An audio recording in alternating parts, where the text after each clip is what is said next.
Okay, I'm just putting these sheets back in, and I noticed something that's unusual and that's a real problem, is that these sheets on this granny flat, normally this edge here would be kinked up and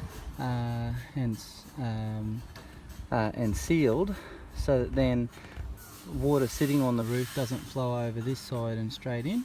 So this roof will leak when we have a big downpour, because it's very, very flat, and there's nothing at all stopping the water from flowing that 100 millimeters back up the sheet. If you've got a big downpour and it's not running off the roof very fast because it's a flat roof, just flows over the top. So that'll wreck the insulation, and it'll wreck the plaster inside and everything. But that's a problem that needs to be fixed urgently. And this sheet here is the same, so it's obvious that they've done that the whole roof over. It's not an easy fix for me here today. There's nothing much I can do about it for the customer, but let him know that he needs to get it fixed.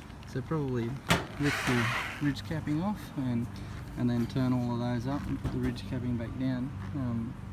Anyway, I'll leave that with him.